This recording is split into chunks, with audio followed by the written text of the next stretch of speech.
Hello again, and welcome back to Illegally Cited. This is Jesse, and I'm back for another bonus video today because we're not going to be streaming this live, but over my lunch break, I am going to be watching this Xbox showcase here because they're supposed to cover at least 3 or 4 games, a couple of big ones specifically, and so we know we're going to be seeing Forza Horizon, what is it, 6 I think we're up to, and then Fable for sure. Those are the two that I'm especially interested in.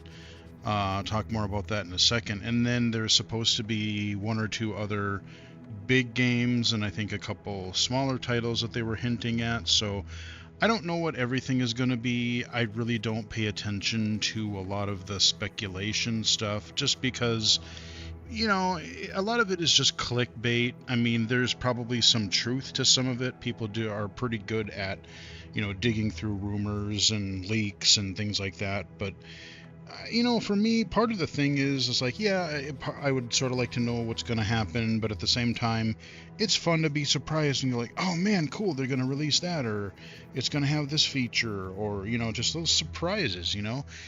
Everything that gets taken out, the surprise gets taken out of a lot of these events. There is something cool to just being surprised and like, oh, cool, that's what they're gonna do. And a lot of it is wishful thinking. People just kind of get carried away. They run away with like, oh, what if they announce this, or what if this game is going to be announced, and then people get super disappointed because some of these rumors get traction. But yeah, this Microsoft Xbox Direct partner or showcase, I forget exactly what they call it here. It's supposed to start at noon my time, so it's kind of my lunch break thing.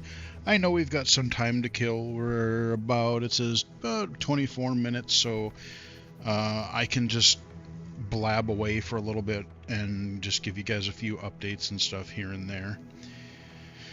But yeah, I wanted to cover this, and this is the audio described stream, so we will be getting audio description. And again, with the audio description is even a little bit trickier to talk over and react over because you have the game trailers and content itself, and then the audio description is chiming in when they have an opportunity, and then I have to try to not drown that out.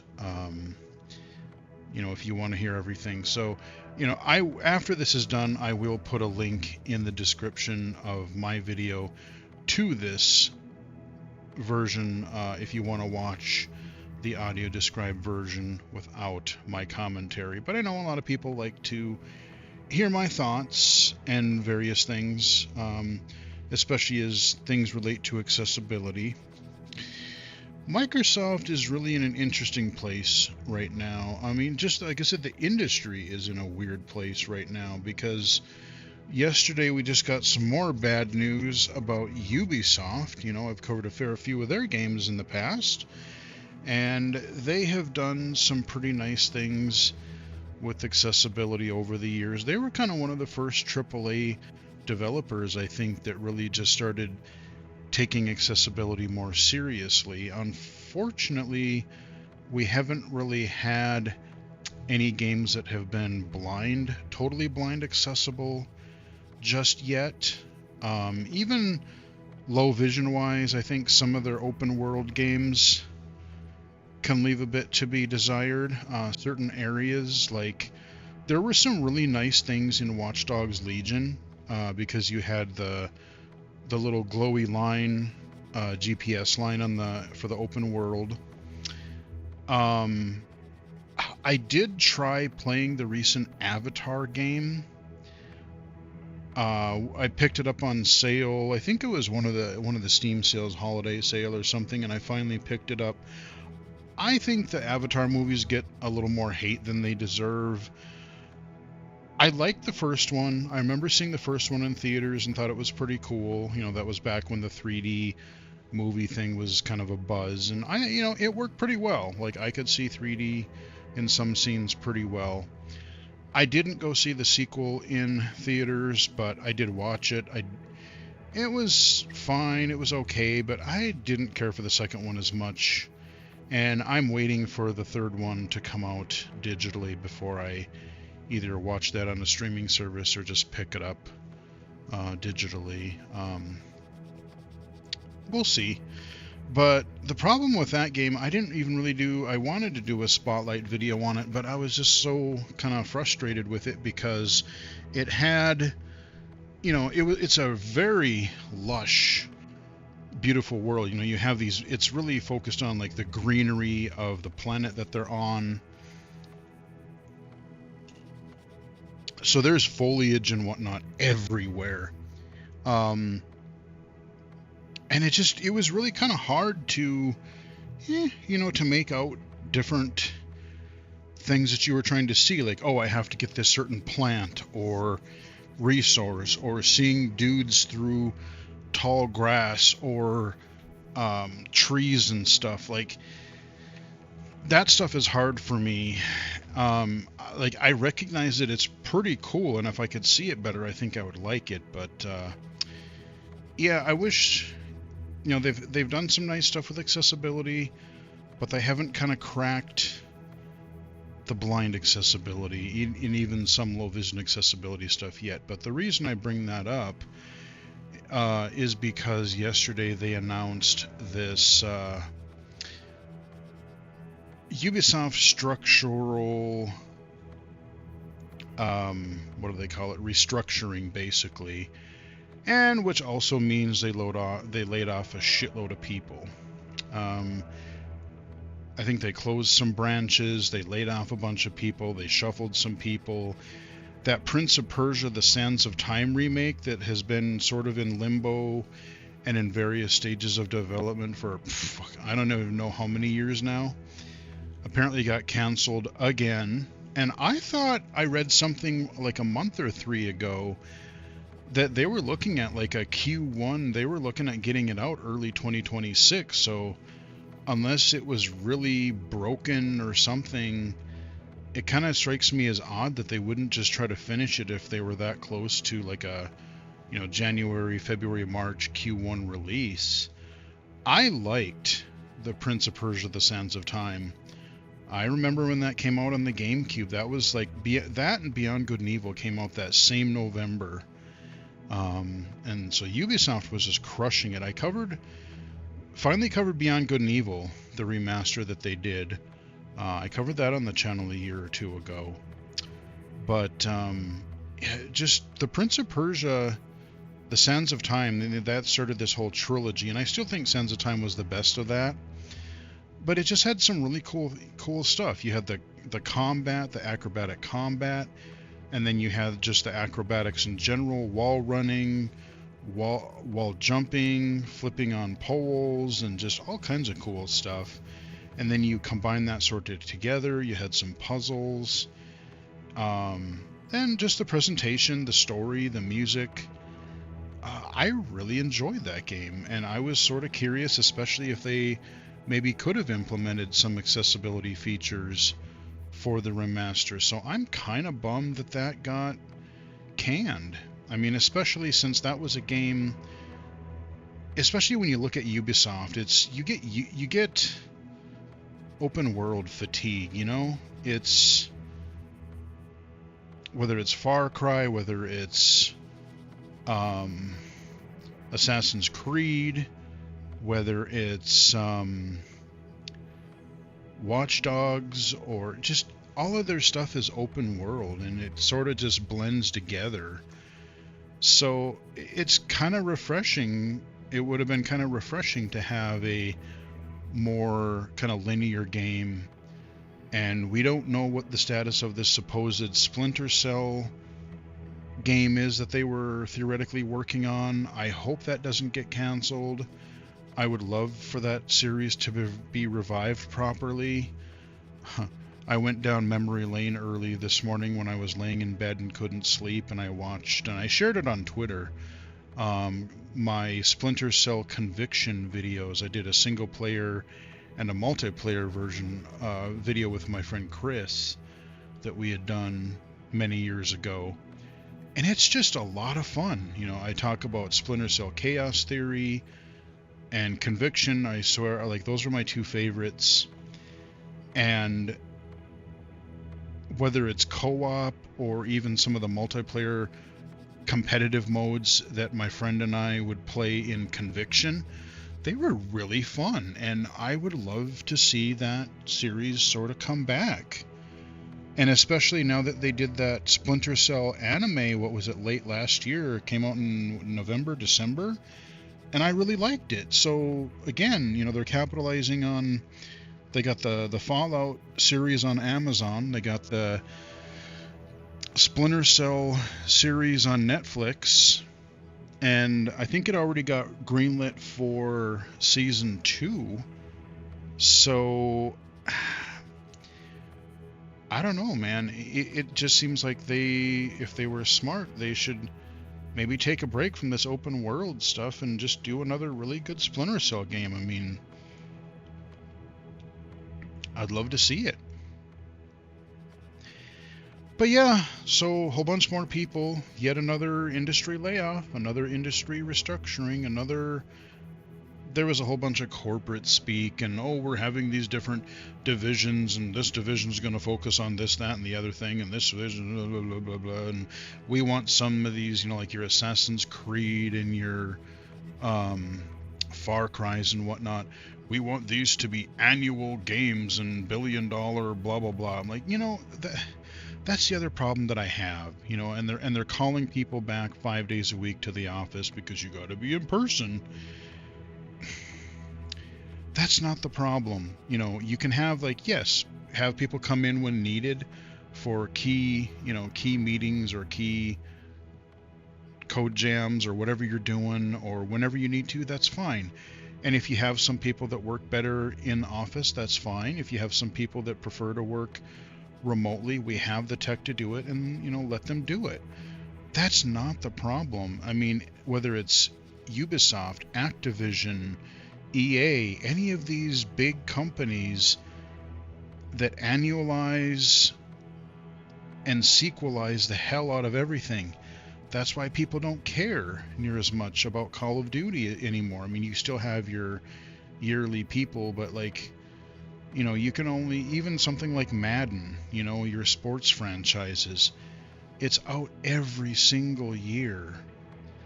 And, you know, there are some gameplay tweaks and whatever, but it's like, oh, it's a roster update, yippee, and there's no competition because EA is dumb and they bought it out. But you have an Assassin's Creed every year. You have a Far Cry every other year. Now, I granted, if it's a popular series, you know, you kind of want to keep it going. But I think letting them breathe a little bit, you know, every 2 to 3 years is totally fine, because that gives the team more development time. They can, you know, if you have to release a game then the very next year, you don't have time to experiment and, you know, maybe make some gameplay style changes or add some interesting new mechanics or whatever. You know, you just kind of keep a lot of it the same, pump out some new missions, we got new environments, and well, there you go.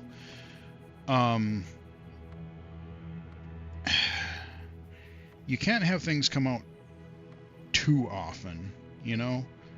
I don't want to see franchises I love sit dormant for 5, 10, 15 years, as many have. But especially when you're talking about everything has to be a live service and everything is microtransactioned to death, because, you know, it's not enough to just sell a game and get people to like it, buy it, and play it. We have to extort as much money from them as humanly possible, not just for raising the game's price, but then you've got your DLC and your season passes and your cosmetics and your in-game currencies and fuck all of that nonsense. Um, and it's like the work culture has been a problem at Ubisoft for quite a while. You've heard all kinds of stories about that. And again, if you're designing everything as an open world, everything has like, oh, you go clear out a base, or you go do open world objectives that aren't really that exciting. After 5-6 Far Cry games, or the 28th Assassin's Creed game, it's like, whatever. I don't know. So, I think that having a smaller scope and maybe adding more variety, not everything has to be a live service, not everything has to be an open world. And if Ubisoft and I think the AAA industry as a whole needs to back off on that kind of stuff a little bit and offer a little bit more variety. Let a developer make something that they want to make, that they want to play, that they think would be fun. Because video games are about fun. They're about escapism. They're about like getting together with your friends if you're playing multiplayer and just having fun. Yeah, you can have competition and whatnot, but I don't know. Ubisoft is in a weird place. Microsoft is in a freaking weird place. We have our Xbox. We have our, as people are calling it, the RAM-pocalypse. Because I literally just read a tweet this morning. The RTX 5090 graphics card right now is going for $5,800. Are you fucking crazy? That is absolutely insane. And I don't care how good you want your games to look. A graphics card is not worth damn near $6,000. I could buy like 2 computers for that. You could buy a lot of stuff for, well, no, I mean nowadays you can't because everything else is going up in price too. So there's that, but Jeebus. I've been hearing RAM itself. You get a couple sticks of RAM and it's like $500, where it used to be $80. Strap in, guys, and if you needed a hardware upgrade and you didn't get one up to this point, I feel bad for you, because if you need it, I think it's going to get a lot worse, especially as I said in I think a recent channel update video. As these companies run out of their stock and they need to find more, it's just going to be harder to get, and the prices are going to probably balloon even higher. But Microsoft, with all this hardware and tariffs and these RAM prices and AI messing everything up, I really do honestly hope that the next generation PlayStation, Xboxes get delayed at least a couple of years. I would love to stay in this generation until 2030. I really would.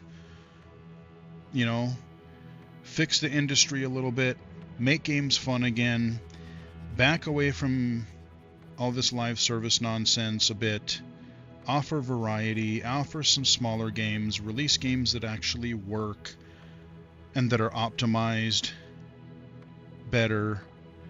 There's plenty you can do to make this generation count more and put the industry back on a more stable footing. Because, Microsoft, every other month they're laying off hundreds or thousands of employees.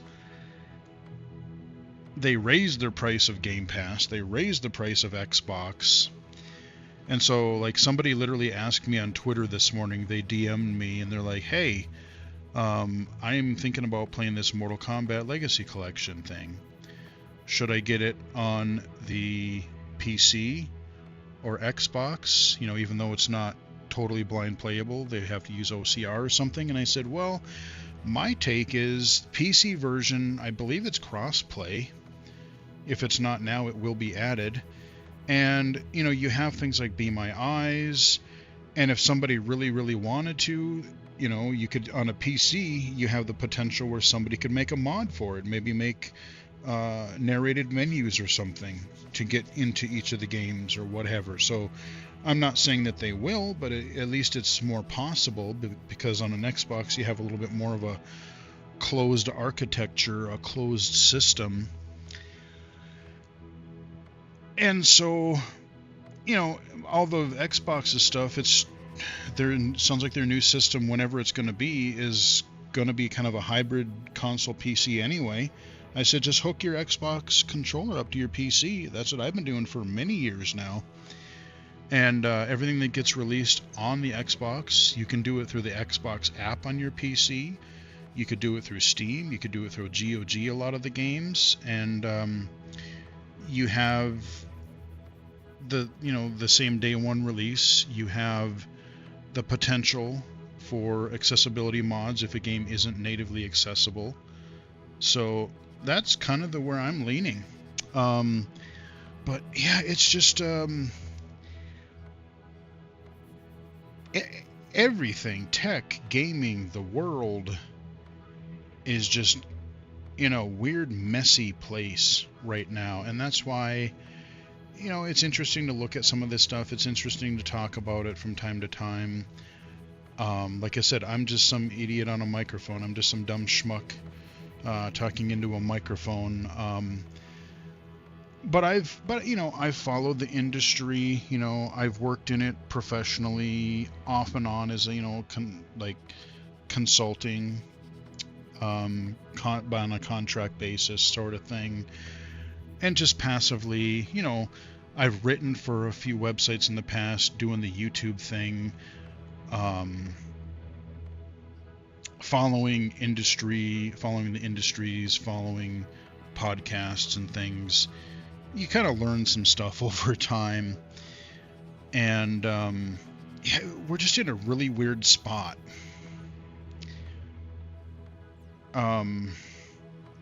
And so this showcase that we're about 4 minutes away from, 4 minutes and 5 seconds.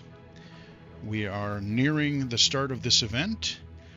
I want this to be good, because as badly as it seems Microsoft is screwing up, they bought a shit ton of studios over the last several years, and we want to see some cool games. I feel so bad for the Turn 10 developers.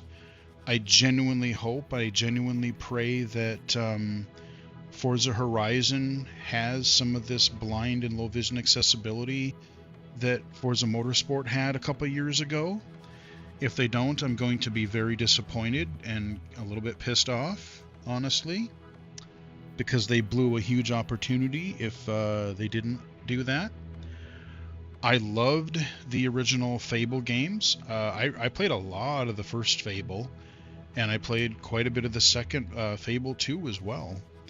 I have a lot of fun memories. Again, when I was rooming with my friend Chris back in the day, we both played the heck out of Fable, and we both had a lot of fun with that. And then I played Fable 2 when I was down in Florida at my last job. Fable 3 wasn't, it had its moments, but it wasn't as good. I really want to see gameplay-wise, accessibility-wise, presentation-wise. I want to see what this new Fable is. Will it, I don't know if they're going to probably won't talk about accessibility in this showcase, but maybe they'll have some blog posts or something later. If they're going to have accessibility included, what they'll do. But, let's see, do I have... NVDA yeah, dialog. Let me close NVDA real quick here. I want to know, because I think a Fable game would be great. Will it launch on Xbox and PlayStation at the same time? I don't know. I've been hearing that we have some pretty solid suspicions that Forza, I think, is coming out in May at some point. Don't know. I hope we get a Fable release date today. And then whatever, I forget what the third game that they said was going to be there, but I want to know what else we're going to have for this event. So I am gonna turn magnifier on for a second, and I'm gonna crank that up a bit. I'm gonna not put it quite at 100%.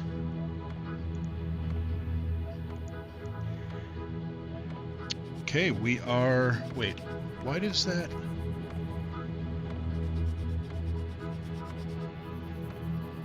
This new, I don't like the way this interface looks. And it got so big.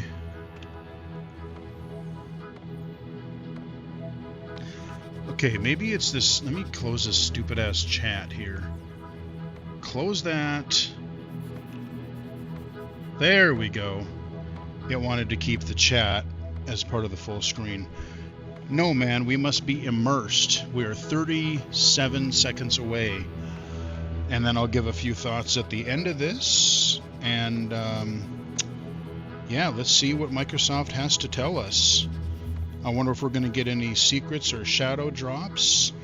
You know, we do have Bethesda, and with Fallout, are we going to get a Fallout 3 remaster shadow dropped?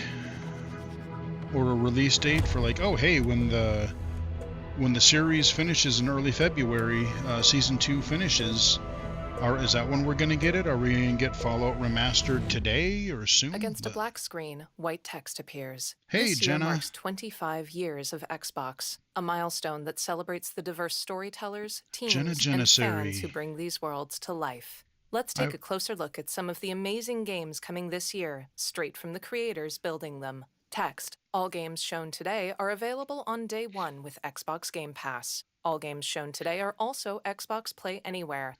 Buy once, play on Xbox consoles, Xbox on PC, and Xbox Cloud with cross-saves and cross-progression. Enjoy the show. All right.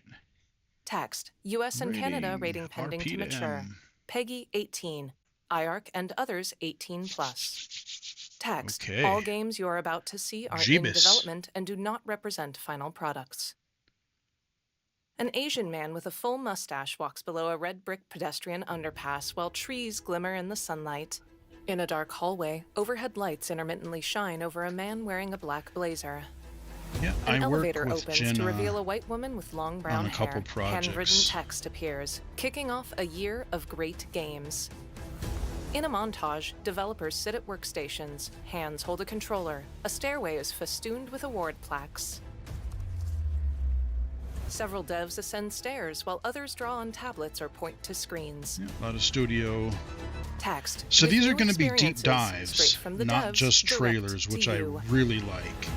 I want to see some gameplay footage, next to a Forza banner. In a montage, other some devs details, review concept art or walk on sidewalks and hallways. That's what I forgot to mention. A finger pushes an audio slider. Smiling devs step forward into frame, including a man with black hair and taupe This skin. isn't just trailers. He shrugs, then points finger guns. The Xbox logo is colored in with a black marker as a title appears, Developer Direct 26. I missed the a old cursor Xbox flashes at the logo. end of the title. The logos for Playground Games and Game Freak appear. The a jagged pink marker green circles one of the Playground Games logos, and the view shifts past sketches of smiling onigiri and a retro car. The Royal Pump Room's Cultural Center stands near red post boxes. We're going to be in Forza Japan, I think. Welcome to this world-first look at Forza Horizon 6. Yes. I'm Torben Oert, Design Director for Forza Horizon, and I can't wait to show you what the teams at Playground Games and Turn 10 have been working on. And I'm Don Arceta, Art Director for Forza Horizon. Two sedans pull an Please e-brake mention turn accessibility, on a road that curves past cherry even just a trees. tiny bit. Don. The Horizon Reassure Festival us. is a celebration of beautiful cars, hit music, and breathtaking locations around the world. And now we're taking you to the place we've wanted to visit for a very long time. Japan. Mount Fuji towers behind wheat fields. Torben. That's a beautiful campaign shot. That really focuses on your journey. You don't start as a superstar of a festival or a racing champion or even a rookie. You'll start out as just a tourist in Japan. Your first goal is to join the Horizon Festival by completing some nice glowy Horizon arrows. qualifiers. After that, you'll rise around the track, ranks, unlocking wristbands as you complete races in faster, more around the corners. cars. I love that. That's really nice. At the end of each round, you must prove you're ready to move up by completing spectacular events to unlock your next wristband. These include classic Horizon showcases and our new Horizon Rush events, where you show off your skills on thrilling obstacle courses, like this one at the docks in Tokyo City. A Lamborghini jumps a small ramp. When you finally earn your gold wristband, you get access to Legend Island, an exclusive region of the world with unique events, tracks, and areas to explore, and that will be a true accomplishment. Throughout that journey, all of Japan outside the Horizon Festival is yours to explore at your own pace. So, let's talk about the location we've all been waiting for. Small groups of devs gather around workstations. Dawn. Japan is the ideal location for our biggest, most exciting game yet. Full of beautiful landscapes and stunning contrasts of rural and urban, modern and traditional. A red pagoda. Yeah, God, this looks is our stunning. largest map, full of verticality, diverse biomes, and this is seasonality, YouTube compressed, so it's going to look even better. Elevated by Japan's unique car culture. So we knew from the start that we wanted to deliver the most compelling and authentic game possible. To help us create those experiences in-game, we sought out advice and insight from people who've lived with Japanese car culture their entire lives. A middle-aged Japanese woman, Kyoko Yamashita. As someone who grew up in Los Angeles and Tokyo, both cities known for car culture, I developed a passion for cars early. I've also worked extensively supporting creative collaborations between Japanese and Western video game studios. Over the course of production, I had many conversations with the team about the nuances and the details of Japanese culture and how to reflect these in Forza Horizon 6. As an example, when we discussed naming options for the player home at Tokyo Docks, we discussed the building number, picking 7 and 8 because those two numbers are considered fortunate in Japan. In fact, these numbers are also part of a well-known Japanese proverb, Nanakorobi Yaoki, which means never give up. A white woman has wavy red hair. Enough. Letha Baki. When our team builds a Forza Horizon game, we focus on the essence of the place, what makes it special and unique. At the start of production, our team traveled to Japan to capture reference for everything. Time lapses of real Japanese skies, photogrammetry of trees and geology, scans of roads and buildings, and things as simple as water kick-up and the way fallen cherry blossoms respond to passing cars. The soft pink blossoms waft upwards as a Porsche speeds past. That looks mighty good. We then work some to capture off-road the soul of buggies. those places, adapting it for Hell yeah. Horizon's open-world gameplay. And since Japan is home to driving experiences unlike anywhere else, that process begins with the roads. Inspired by the C1 Loop, Ginkgo Avenue, and mountain passes, like Mount Haruna and Bandai Atsuma. I would Then love to see layering the Japan details one around day. them, creating a world where every road leads to discovery. A Porsche with a spoiler attempts to pass a Mercedes on a mountain road. For this game, we've built our biggest urban area yet. Our Tokyo City is 5 times larger than anything we've designed before, with multiple districts, each with a unique identity. Cars pass industrial and shopping districts. We work to create a city where every road, City every racing corner, track and here. every shortcut is fun to drive and a delight to explore. Oh, and of course you got to drive on the left side of the road. That's going to screw me up for a while. In local culture. Forgot about We've that. captured that in game so that you'll see those changes reflected in the world around you as you explore. That sense of exploration is at the heart of the game. Everything you find on your road trip in Japan is something for you to collect. Cars, houses, landmarks, mascots, and more, all tracked in your adventure journal. The man who didn't know what to do with his hands walks up, Gehan Patiraja. Japan's car culture is one of the reasons we've been so excited for this location. And Forza Horizon 6 will feature more than 550 cars at launch. Those cars will have new body kits, new Forza Aero, and the ability to paint liveries on windows. Okay. We've also fully overhauled our roster to be better balanced across all performance classes, from D to our new top-end R-Class. Some nice looking track-focused cars. 3 cars pull handbrake turns around a bend, fishtailing slightly. Gehan.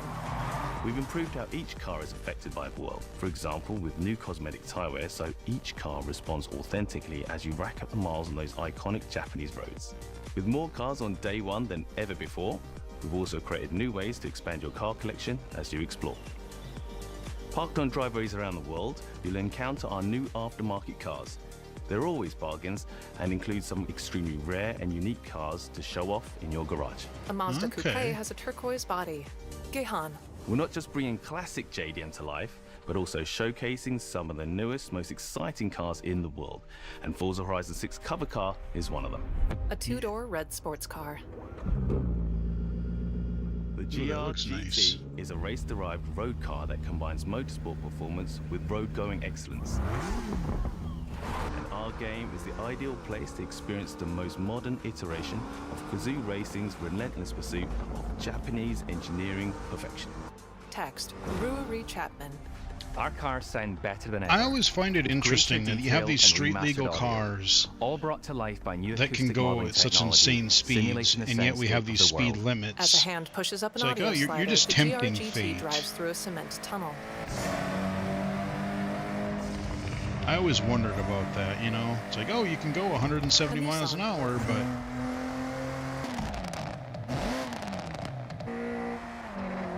Alright, different cars. A Ferrari. God, I love... I want to these nature areas. The mountains and forests. A diverse track list from around the world, including exciting Japanese artists. So you can choose your perfect soundtrack, whether racing, cruising, or drifting. And to complement the visual contrast of our map, we've captured extensive field recordings across all 4 seasons in Japan, creating a rich and truly authentic world for you to experience. A narrow waterfall shimmers with white spray. Just in a driving gorge. around this world is going to be You'll have beautiful new ways to shape that and world fun. with features that let you make a life for yourself in Japan. Our new customizable garages are the perfect place to do that. You'll find one of these at every player house, big enough for multiple cars, where you can freely decorate the entire space. And Can when I you're get out and done, walk you can around? invite your friends over to see what you've That'd built. be fun. A room has modern wood paneling. But the ultimate place to express your creativity is the estate. This mountain valley starts off completely empty and overgrown, but once you unlock it, you can build and decorate directly in the open world here. And anything you construct is permanent and visitable by your friends. Huh. Our teams are fully committed to Forza Horizon being the open world driving game for everyone. We'll be carrying forward all of our accessibility features from previous games. Yes! We'll also be adding in new options like proximity radar for competitive players and auto drive for players who want to lean back and appreciate the world in motion. Yes. Our major Confirmed new all accessibility accessibility feature is carrying customizable over. high contrast mode, making the open world of Japan visually accessible to everyone. That no that matter looks how you cool. and your friends play. You got a blue can road and a red customize car. Forza Horizon 6 so you can play together. Text, Dave Orton. Oh, that Japan makes me is so world-renowned for its happy. car meets, like Daikoku. Yes, And inspired by that's these all I needed to experiences, know. Forza Horizon 6 will include new open-world car meets. These are places where you can show off your cars and Yes. characters, download Because tunes remember, and Forza liveries, and even buy a Motorsports copy of the cars you see. was Then closed head out circuit together to tracks. We're going to explore, apply this where you'll find accessibility to classic open events world. like street races and our new Toge battles, iconic nighttime races down Japanese mountain passes. I don't even know There's if I'm more going to do get this in on the open Game world than Pass. I ever might just before, buy this with new sucker through shared Steam. experiences like Horizon Time Attack circuits. These are seamlessly part of the open world, with no loads, no matchmaking, just a truly social experience with you, your friends, and the in-world leaderboard. The player passes another on a track. Playing together is Nice. easier and more rewarding than ever. Gameplay, third-person driving. Dave. Forza fans are incredibly creative, making everything from liveries to race So events if they and talk, scenic even if they locations to mention explore. accessibility To here, support your God, I hope they creativity, mention we've added something the for ability Fable. to start building from anywhere. If as well so, as I'm loads going to of be other so player-requested pumped, you improvements, guys. all of which are also available in the estate and the customizable garage. We also know you love to collaborate, so in Forza Horizon 6, we're making building fully multiplayer. In Horizon Collab, you and your friends can build anything you can imagine together. Devs play foosball and card games in a rec room. Torben. From everyone here at Playground Games and Turn 10 Studios, we hope you've enjoyed this first look at some of the new features we've been working on, and that you're as excited as we are for the game.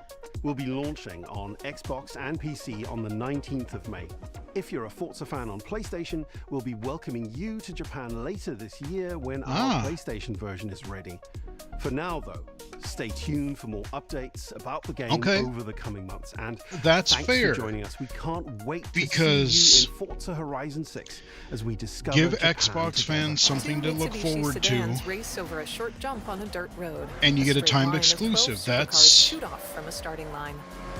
That's at night, great. That's perfectly acceptable, I think. Hypercars with rear spoilers drive along a track while Mount Fuji towers above the clouds behind them.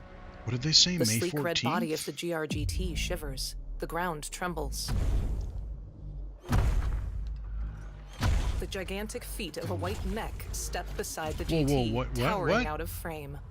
What is that? What does that Forza mean? Horizon 6, coming May 19th, 2026. What does that mech mean? Pre-order today.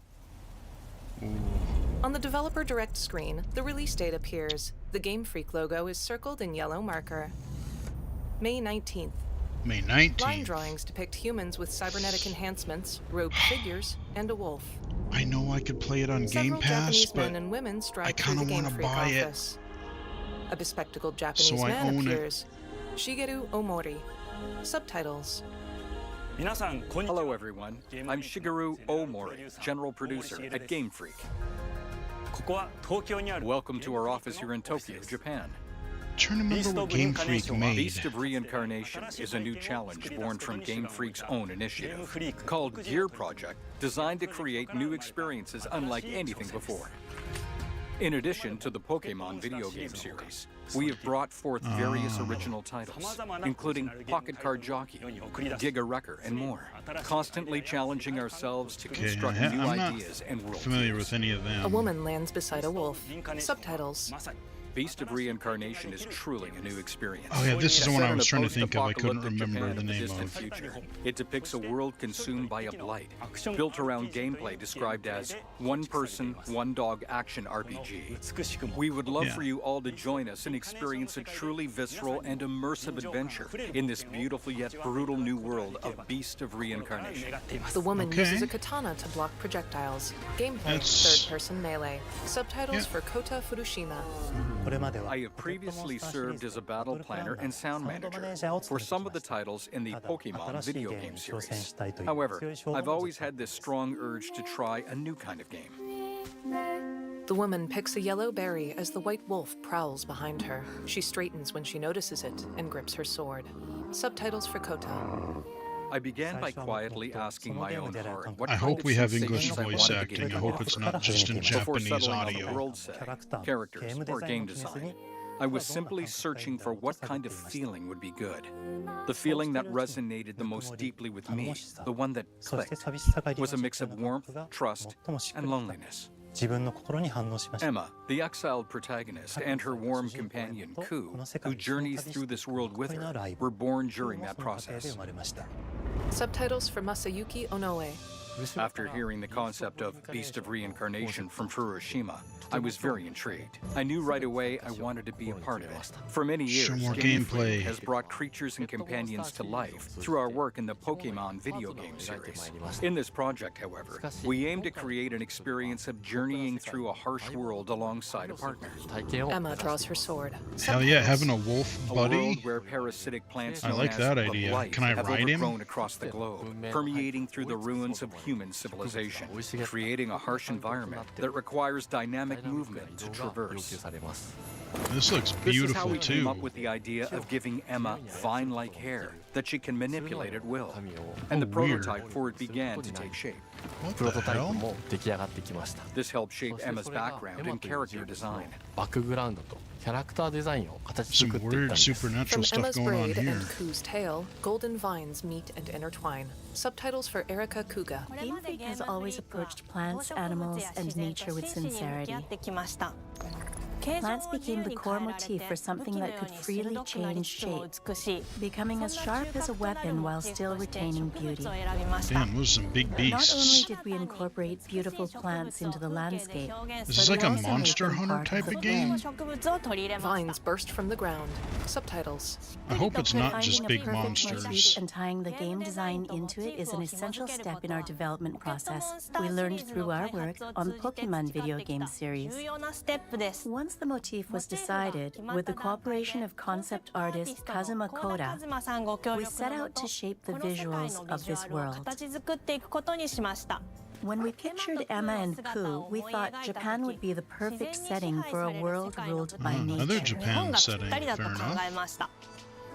We could easily picture Emma and Ku walking through a world that blends Japan's rich mountain-surrounded landscapes with the elements of science fiction. Another key plant motif that we developed is malefacts, which are creatures fused with plants and animals. For the visual design of malefacts, we decided to work with Yuki Morita, a digital artist whose work I was interested in at the time. Emma fires an automatic crossbow. Subtitles While for building Kota. the world stage, we also crafted the story of Emma and Ku. I'm so glad The this story is takes audio place in the year described 4026 Japan. and It's translated. a post-apocalyptic world where most of the human population was lost due to the parasitic plant called blight that emerged in the distant past. However, Emma possesses a special ability that allows her to hunt malefacts and seal their blight within her own body. She opens a decrepit metal door. Subtitles. Because of this, Emma is feared and lives isolated from the colonies where people dwell. Emma and her partner Ku meet in the eastern region of Japan. Ku lies unconscious with an arrow in their leg. Subtitles. Ku's purpose is also one of the mysteries of this game. Subtitles for Kunai and Brad. What's its name? Its name is Ku. Well, I'd keep a close eye on it. You don't need to tell me. Oh, I A hope device this has resembling English a voice compass flicks acting. open to reveal a blue hologram. Emma kneels before it. Subtitles. Sealer, I command you thus. Eliminate the beast of reincarnation. Subtitles for Kota. To defeat the beasts of reincarnation threatening the capital, Emma and Ku must further strengthen their powers. To that end, you will defeat the powerful entities corrupted by blight known as Nushi and absorb their power. Ku hurls a spike from their teeth Big into a bosses, creature with essentially. 6 segmented jaws. Kota. It is a special duty that only Emma can perform, the power to seal away blight. The malefacts are the original object of this world's dread and its most symbolic presence. They are creatures that have been taken over by the blight and grown gigantic. Emma fights several. Subtitles. They are powerful enemies that Emma and Ku must fight. The malefacts spewed the blight and trampled the world underfoot. Among the malefacts, a particularly large existence called the Nushi boss or lord Some really gnarly manipulates looking plants and bosses summons a or blighted enemies. forest in its territory. The surrounding environment changes drastically once you enter the blighted forest. Formidable malefacts attack and block the player's path. And there is one more faction in this world, the Golems. Okay. The Golems are being created when former humans transferred their souls into mechanical bodies in order to survive the harsh world. Oh, Over weird. the past 2,000 years, Golems have mastered formidable combat skills. However, their souls have deteriorated, causing them to lose control. Emma flips airborne to bisect a golem. Subtitles for Erica. Emma and Ku Brain rot encounter a tech variety of zombies. others. On their long journey, they are supported by characters like Brad and Kagura. They also cross paths with a swordsperson named Kunai, who, like Emma, is accompanied by a malefact. Subtitles for Kunai. Never neglect the final blow. Subtitles for Masayuki. Emma and Ku both harbor the same blight power, resonating with each other's strengths as they fight. For example, when Emma assesses the enemy's movements and parries an attack, power builds up in Ku, allowing her to unleash powerful techniques known as blooming arts. With a QuickTime event, giant flowers and vines Oh burst no, from the quick ground. times. Oh no. Subtitles. And when you unleash a blooming art, it will give Emma options for her next action.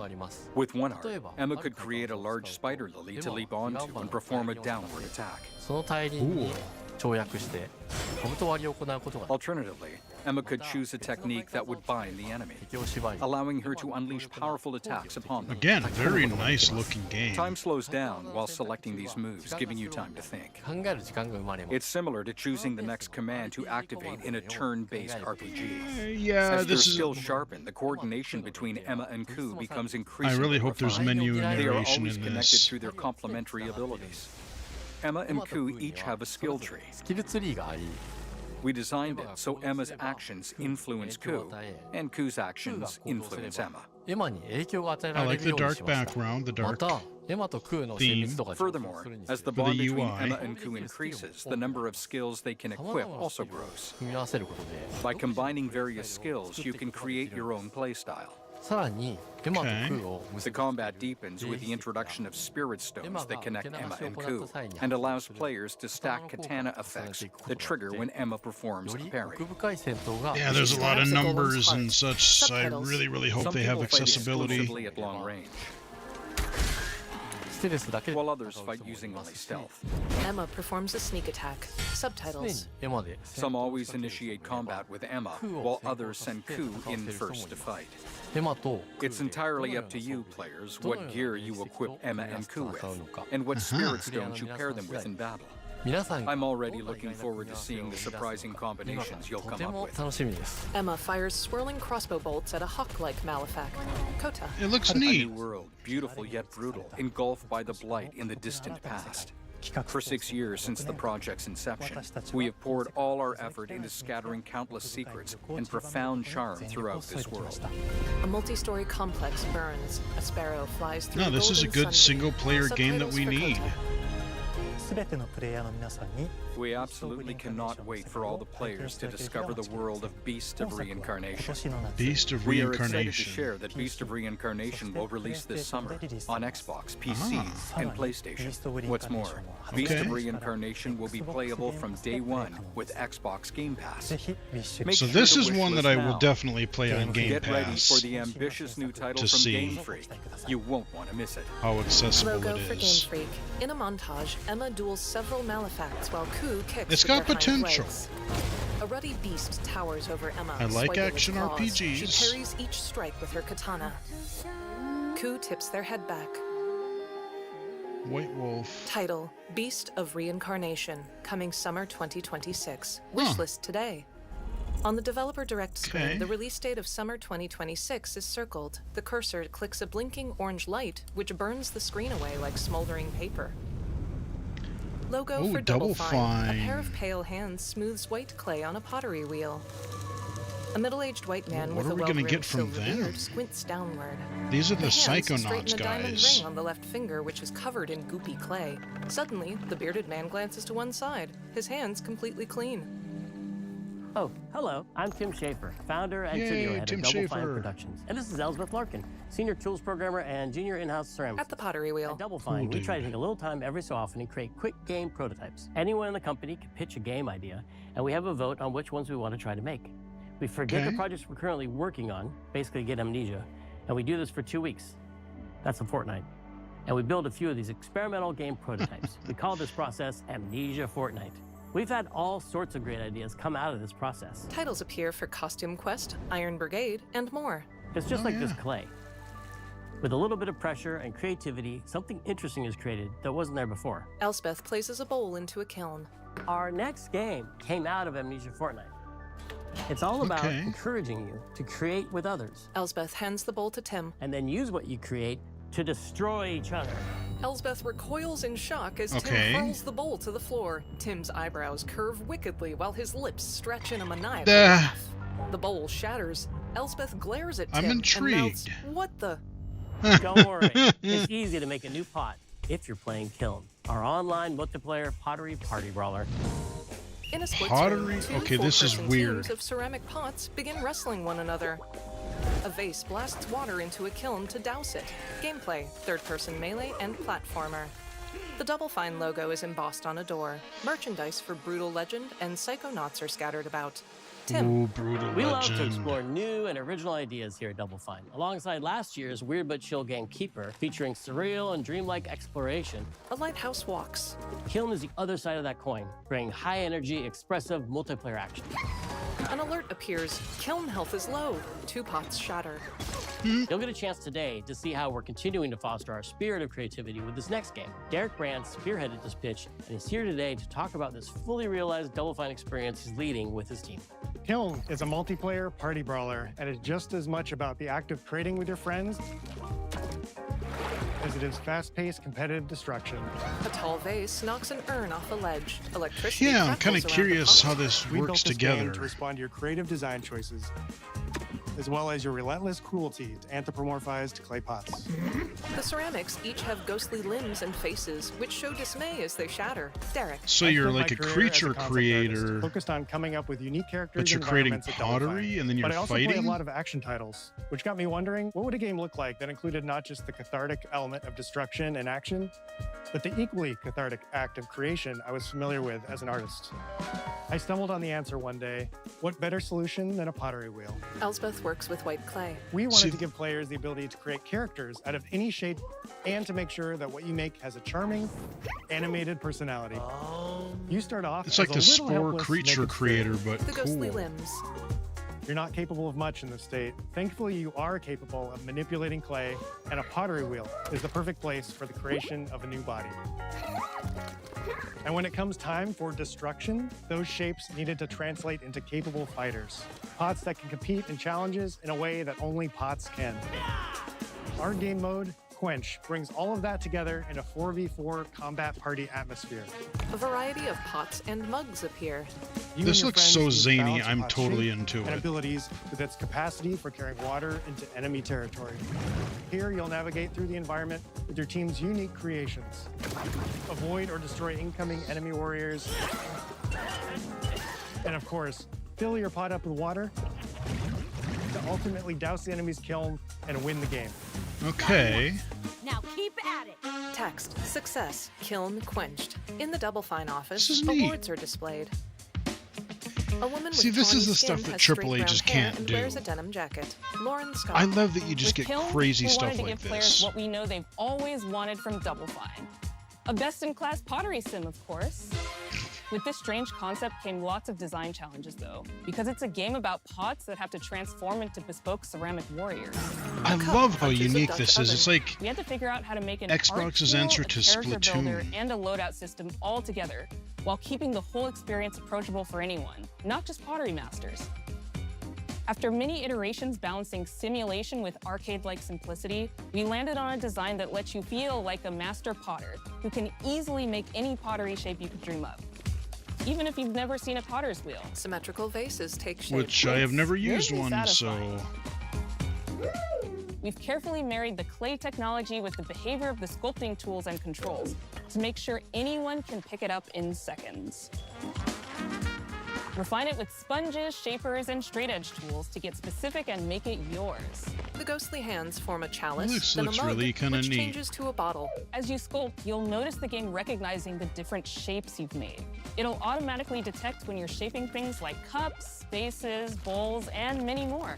A man holds up a small vase. So that means we had to ask ourselves, if I was a vase, and this vase that I just made was now my body, what can I, as a vase, do? Several of them march out. A Right. Japanese woman has short curly hair, Miyuki Richardson. Every pot and kiln needs to have a core set of moves fit for a warrior. To run, jump, attack, and roll. this is so They See, also yeah, must this have is moves fit for a fascinating. pot to fill up with water and then splash that water out. At a kiln.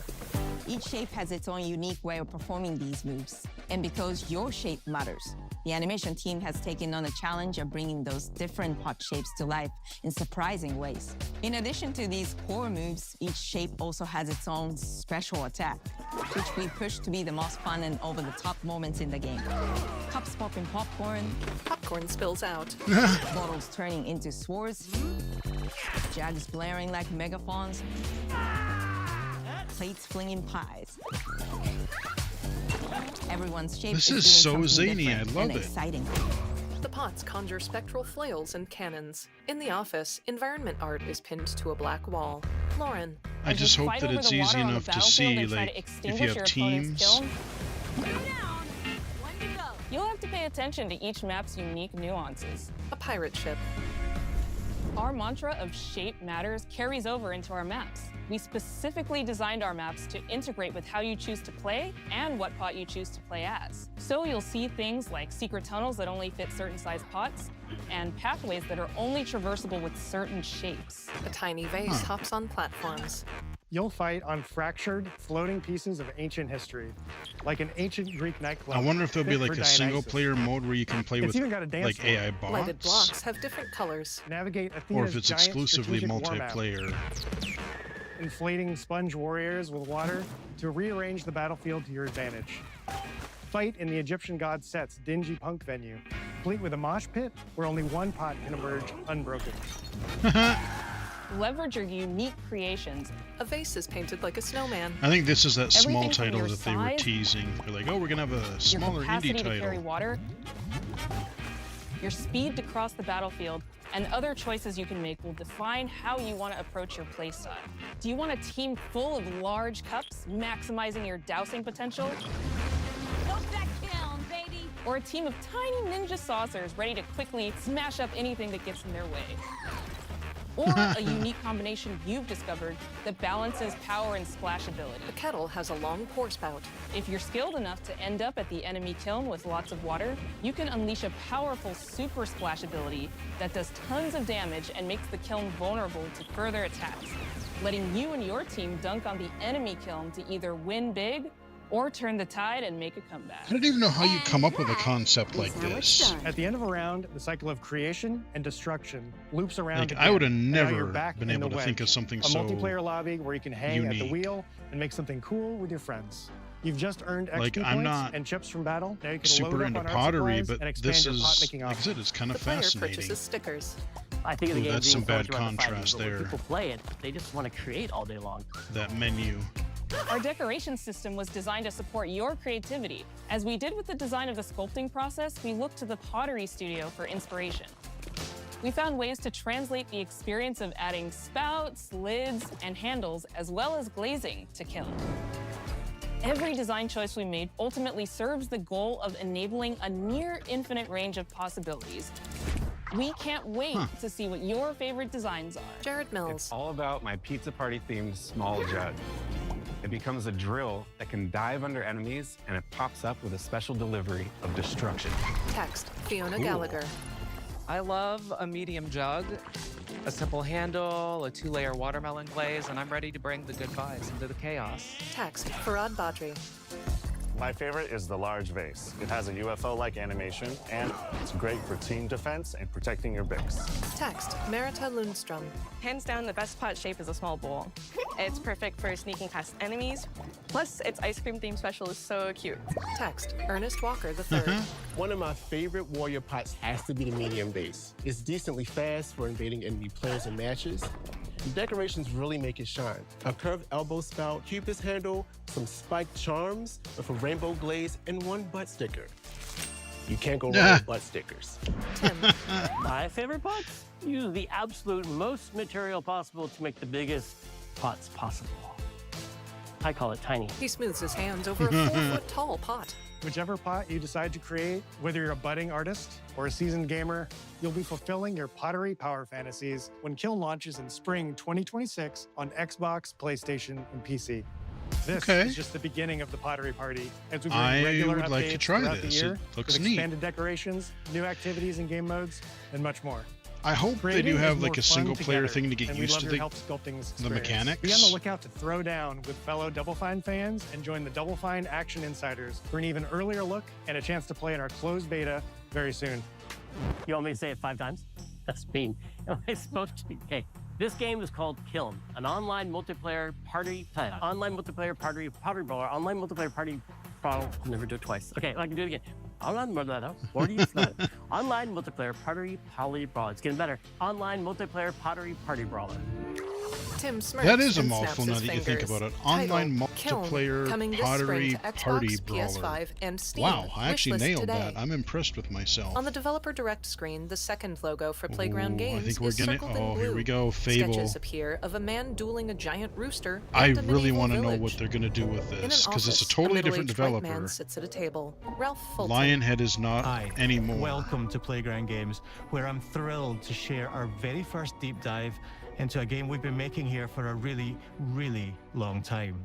Yes. A leather journal is engraved in gold with the words Fable Dev Team. Several devs gather. Playground can't Games wait to is see renowned this.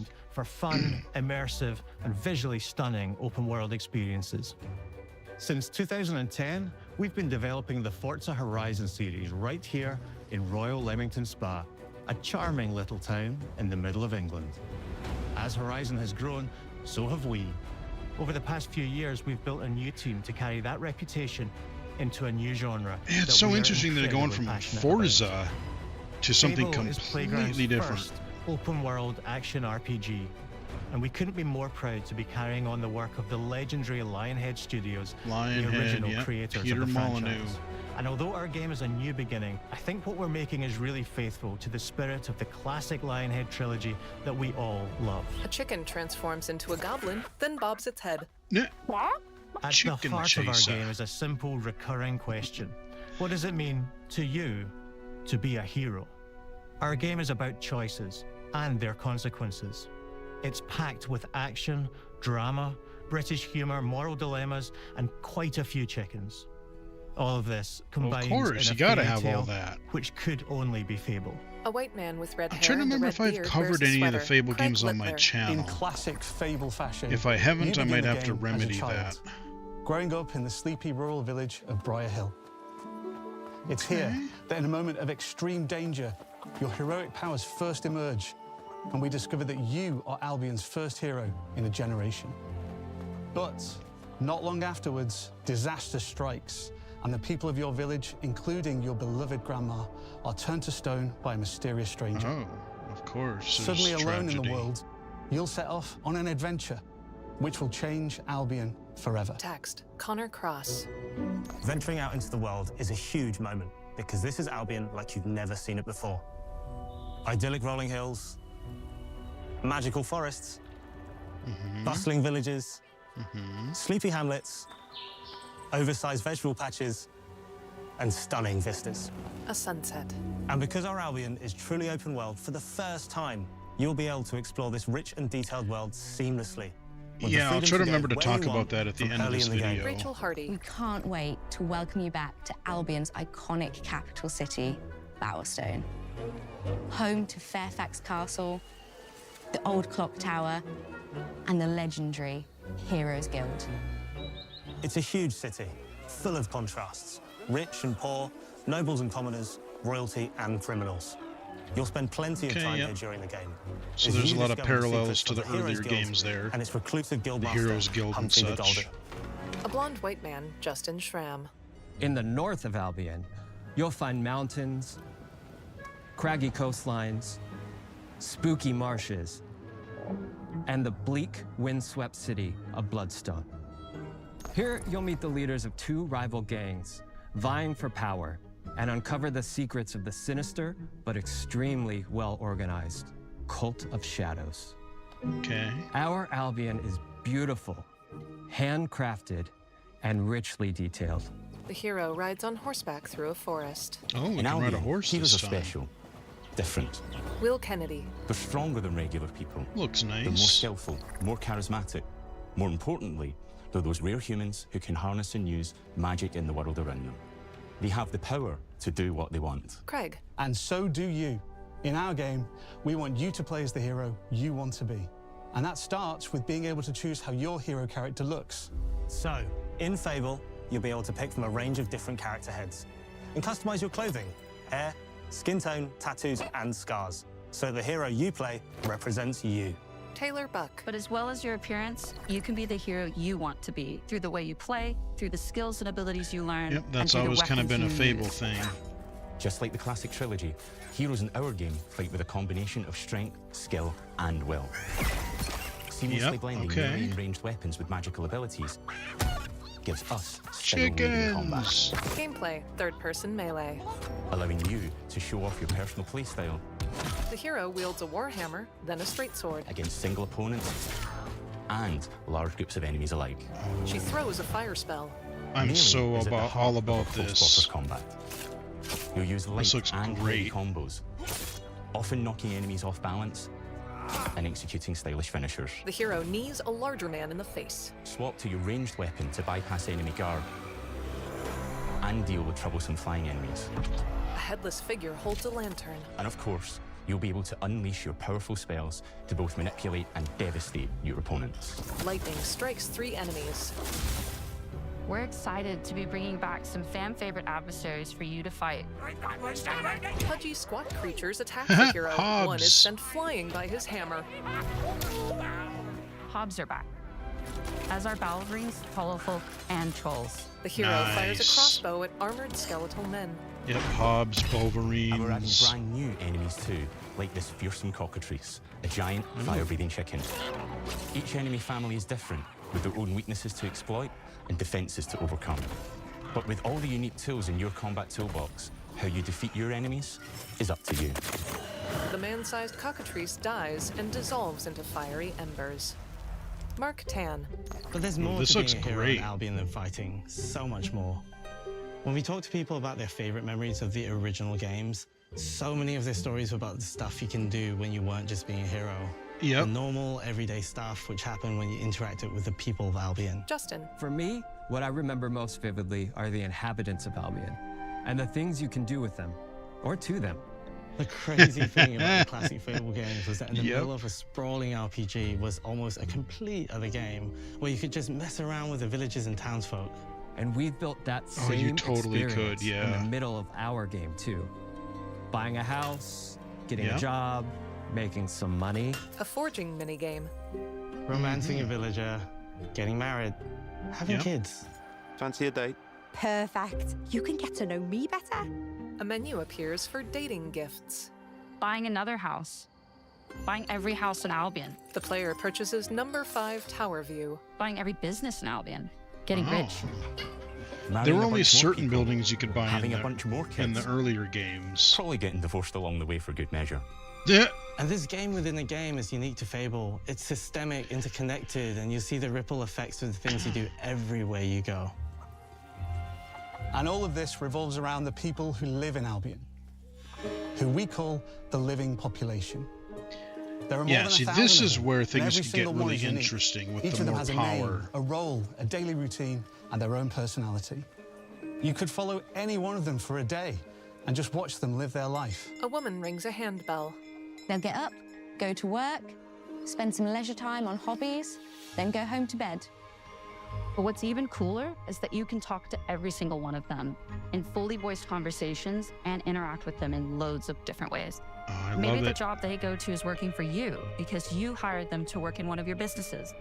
Hey, you. Working hard? How can I help you, boss?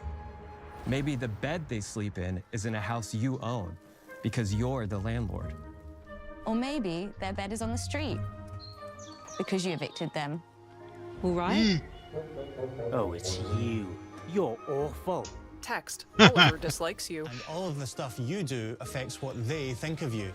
You're a legend. Because everything you do builds your reputation. Very impressive.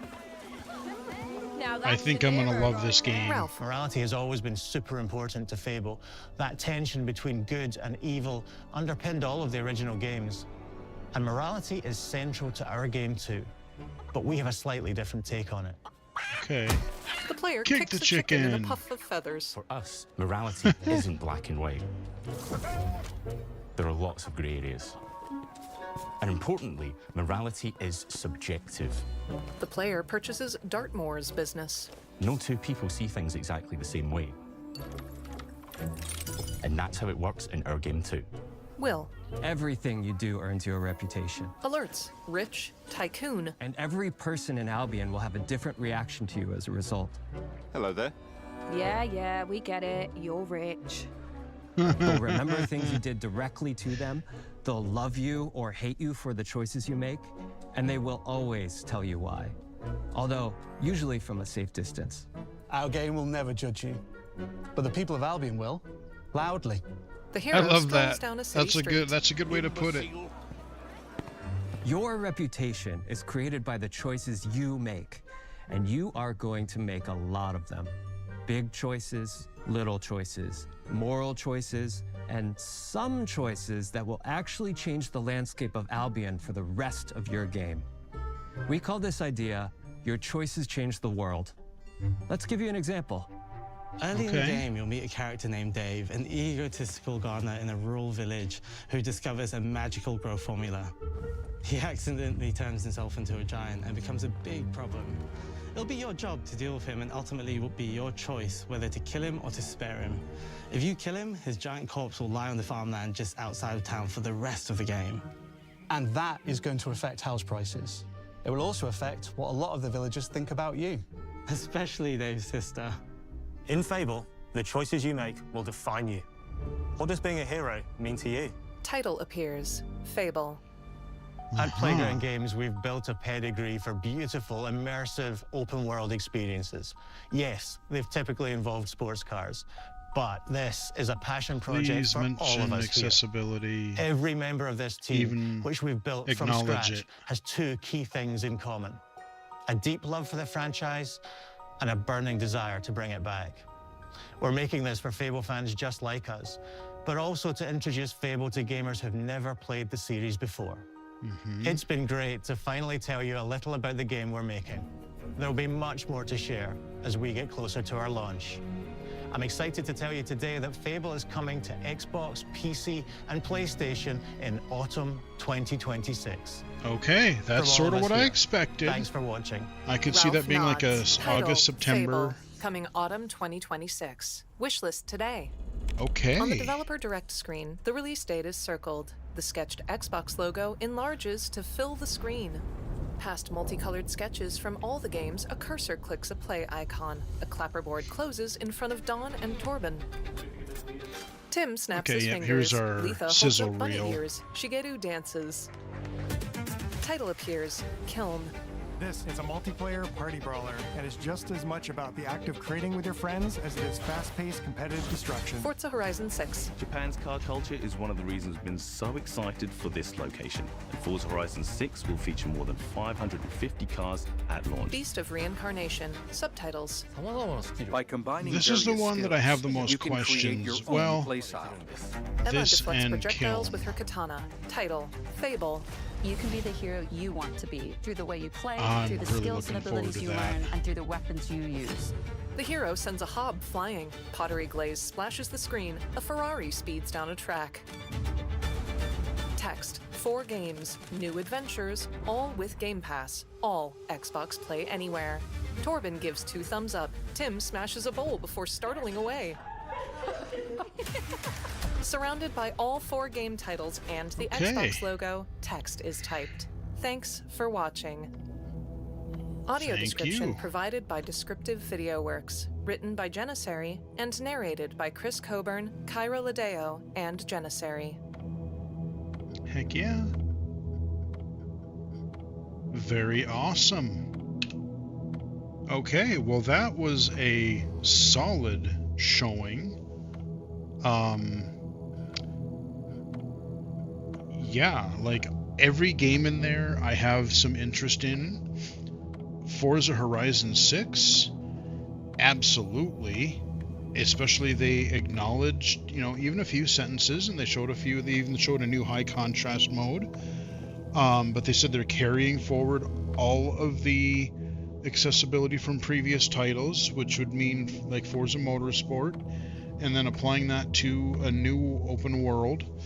Very excited about that. Now, I hope they don't mean that they're carrying over like the accessibility from Forza Horizon 5, because again, remember that was sort of more of an automated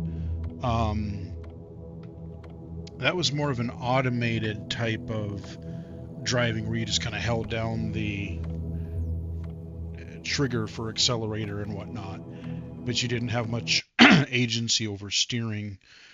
So okay, well let's go back here. We'll just go back to our Xbox page here.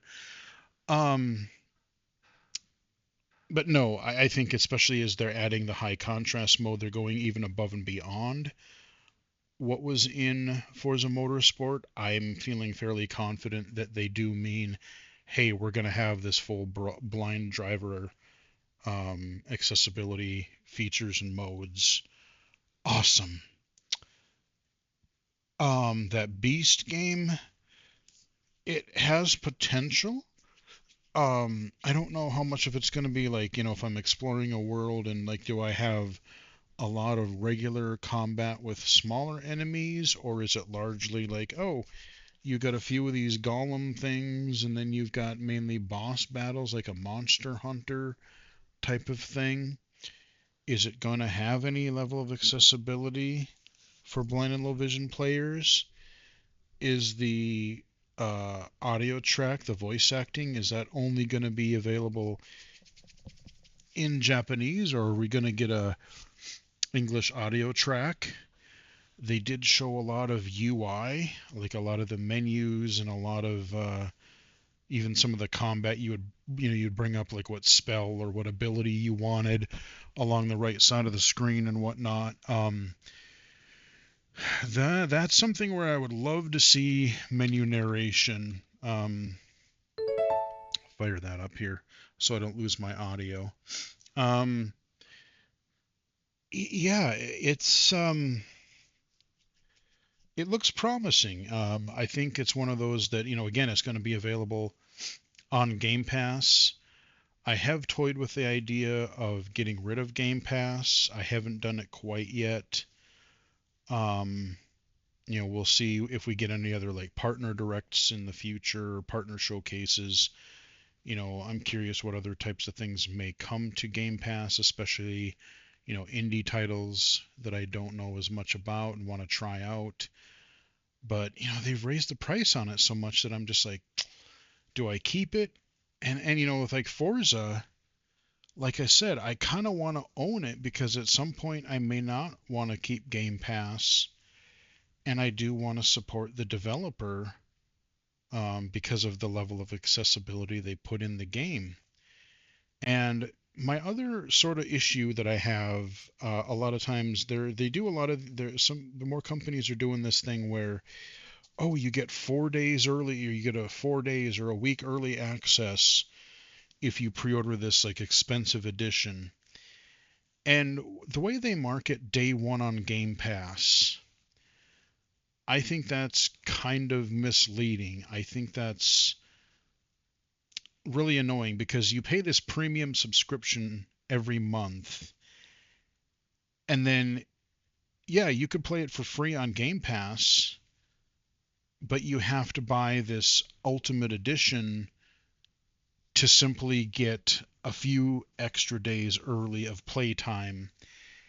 And I think if you're on Game Pass and you say it's day one on Game Pass, you should get that game as soon as the people who bought that expensive edition, because you paid that extra monthly fee. I kind of have a problem with that because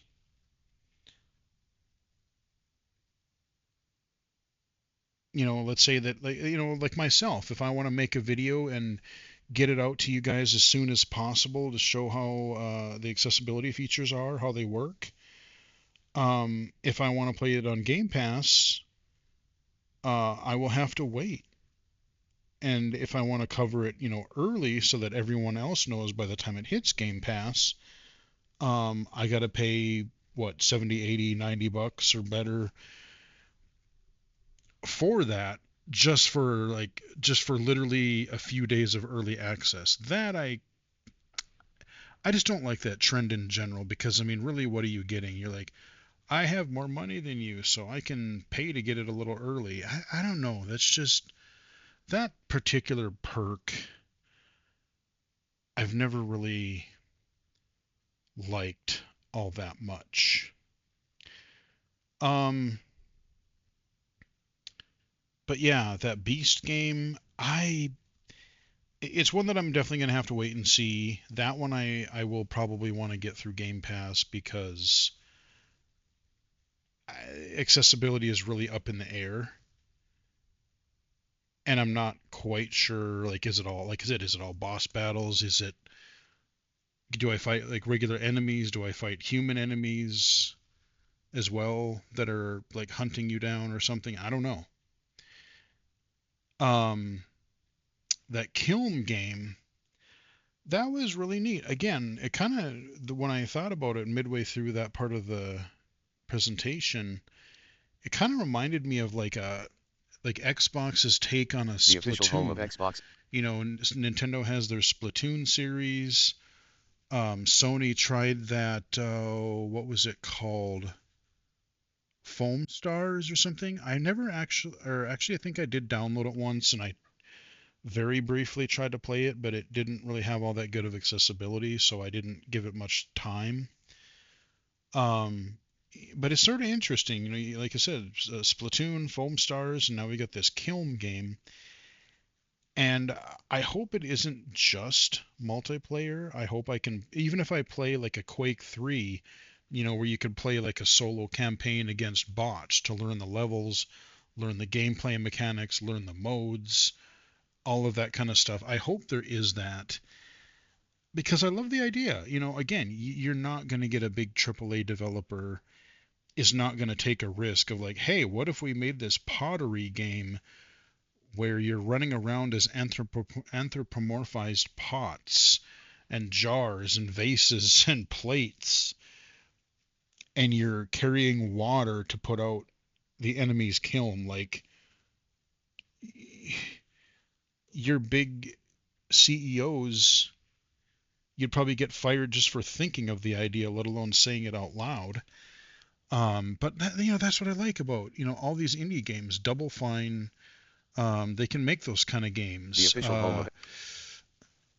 You know, and a lot of the games they cover on Steam. You know, I mean, you get like weird things, like the games where you play as a loaf of bread, games where you just, I don't know, like any number of bizarre things that you can do in games. Again, you know, I mentioned this before the the event started. I was like, I want games to be fun again. Not everything has to be a live service. Not everything has to be 70 hours long, or 30 hours long. Not everything has to be photorealistic or open world.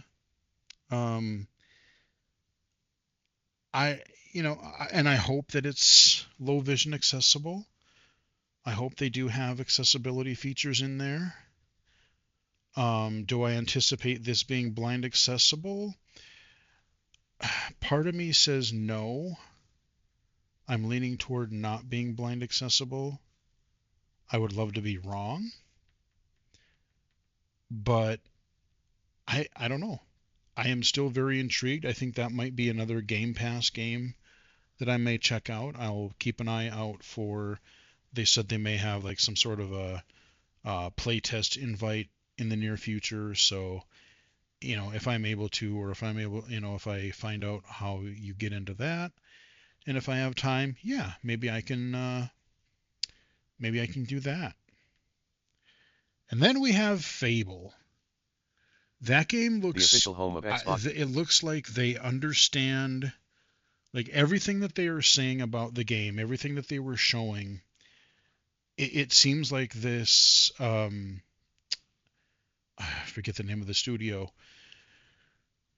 They understand what makes a good Fable game. They understand why the first, especially 2 games, but the original trilogy, they understand what made that fun, what made it different from your average RPG. Because I would say probably until, like, you know, when we got to the Xbox generation, we had a few games, like we had Jade Empire, we had Fable, we had a couple other games, but like, you know, when I think of 8 and 16-bit RPGs, a lot of it is turn-based, a lot of it is menus, and a lot of it is that kind of a thing. But then you had these sort of action RPGs. That's where I really started getting into role-playing games, you know, and then playing things like Mass Effect and Elder Scrolls series, freaking loved them. Fallout, the first person versions. We didn't hear anything about Fallout, so like I said, that could come. I hear there's some countdown timer on some website or something, like for the day the season finale of season 2 hits, so maybe we'll get a shadow drop then. But no, Fable, like everything that Playground Games, that's what they're called. Description. Like everything that they're saying, like you have these, and they showed the different types of environments. They showed the towns, the big cities, the villages. But see, the original Fable trilogy, like you had sort of open areas, but it wasn't a true open world. The first game was literally, you would have like key locations, like you'd have a farm, and then you would have like a kind of a transitional pathway, like a road or a trail coming to it, and everything was split off into these loading zones.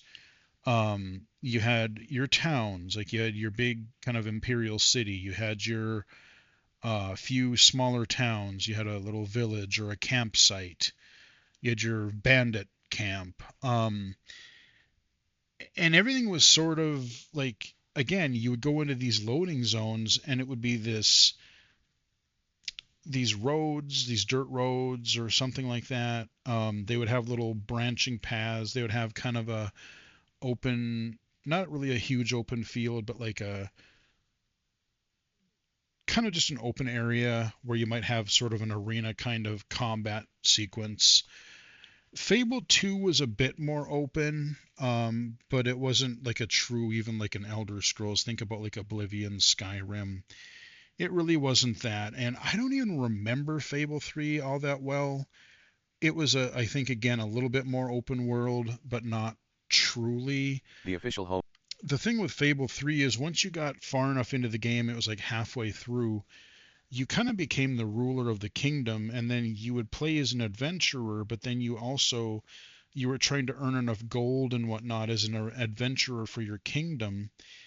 But once you became the ruler, like people would come to you, you would have to sit on the throne, and people would give you, opposing views of how they think things should be run. Should you build this building, the structure? How should you distribute your food? How should you handle things throughout your kingdom or throughout your town? And it was okay. But Fable 1 and 2, especially Fable 2, you had the dog. I hope you can get a dog companion or something for the new Fable game. They showed you riding a horse that one time. Is the description. So, you can do that.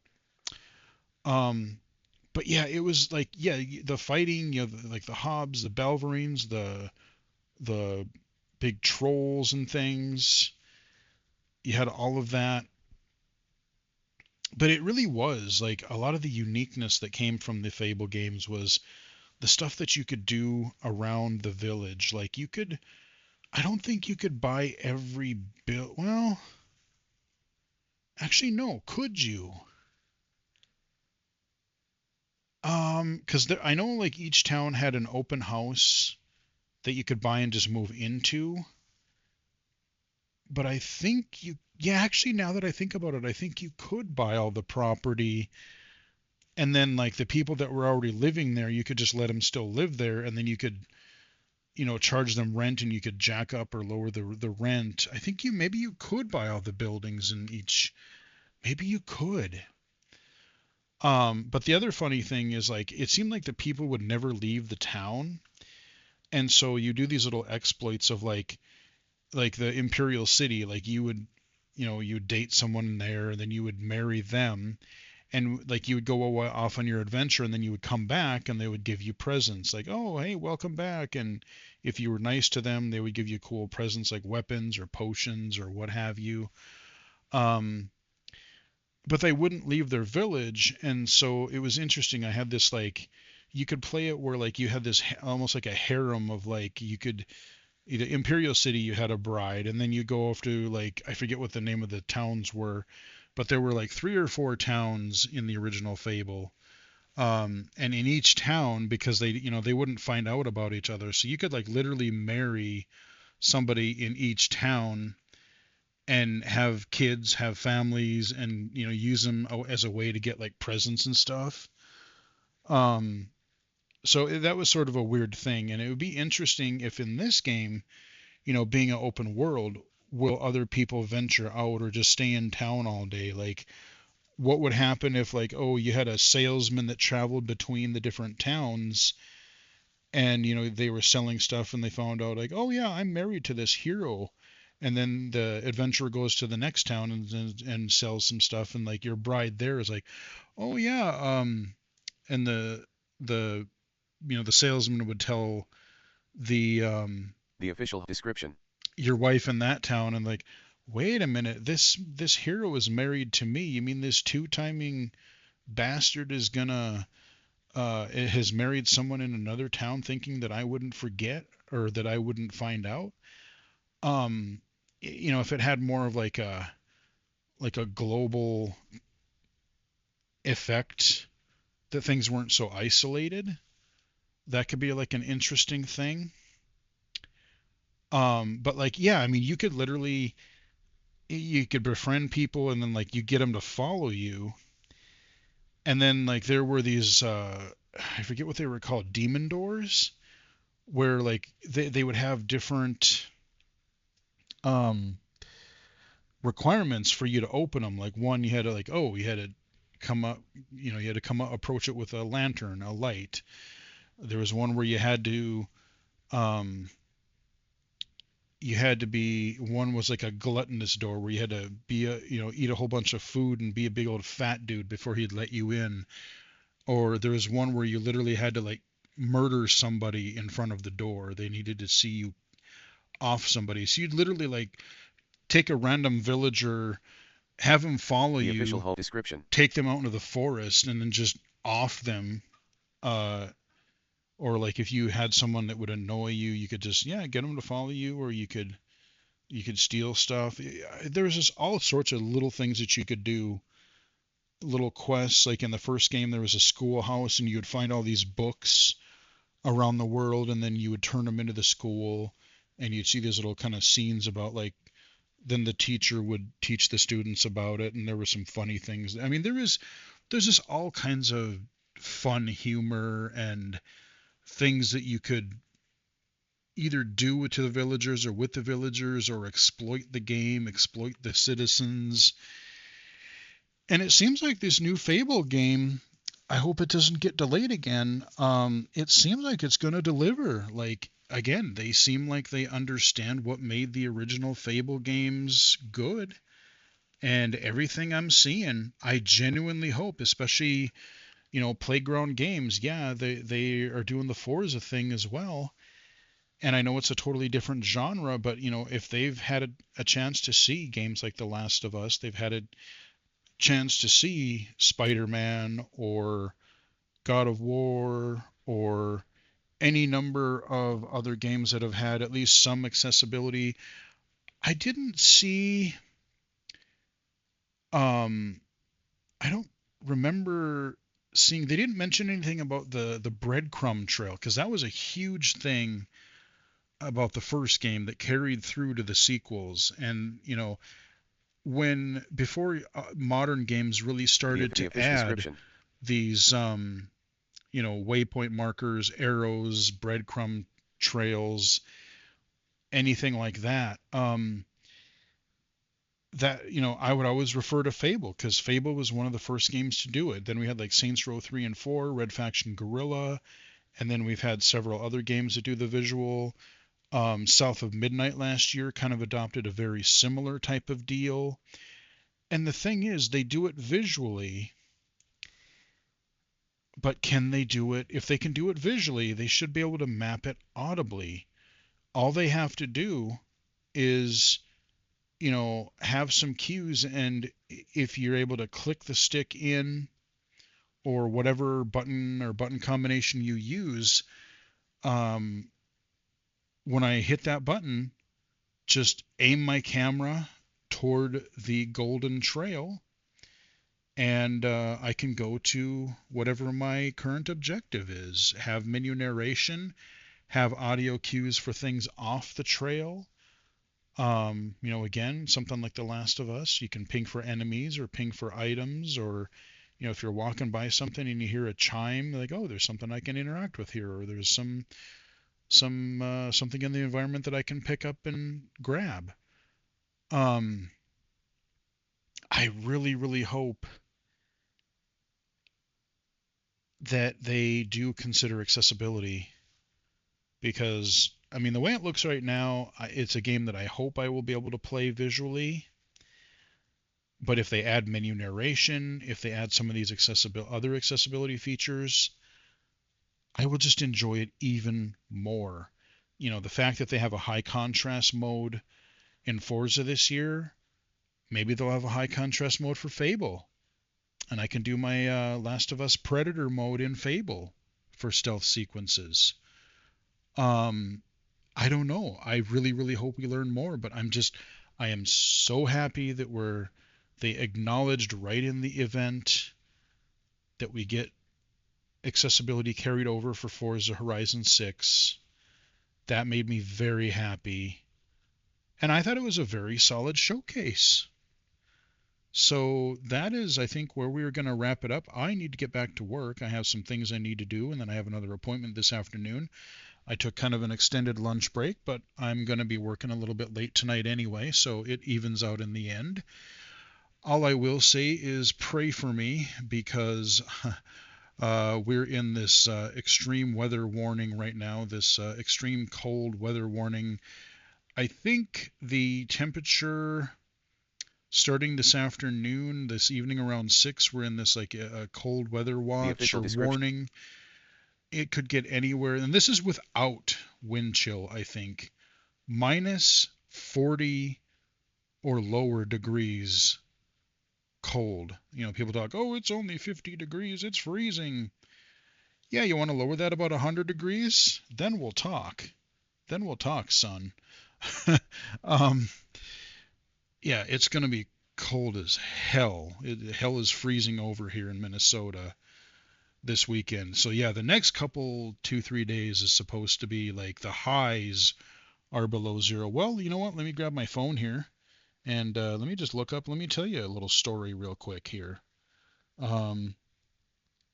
Weather.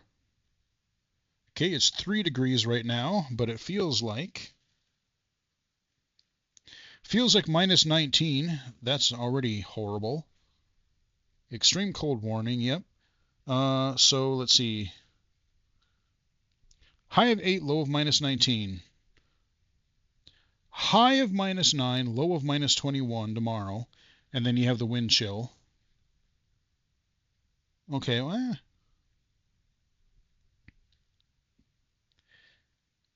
yeah, so it's like minus 20s.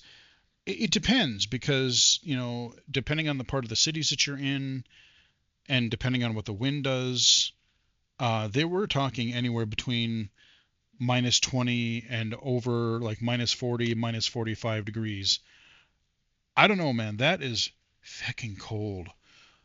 Any way you look at it. So I am not going anywhere. I've got enough food. I've got electricity. I've got internet. And I am going to stay here and read and play drums and play games and not go anywhere, because it is way too damn cold. With that, I'm going to wrap it up here and get back to work. I'll release this guy for you guys today as a bonus video, and we'll leave a link in the description for the original video if you want to watch it again and not have me talk over it. But hope you guys enjoyed the video. Give it a like if you did. You can follow me on Twitter at BGFH79, Blue Sky at Illegally Cited, illegallicited.com, and right here on YouTube. Until next time, I will chat with everybody again later.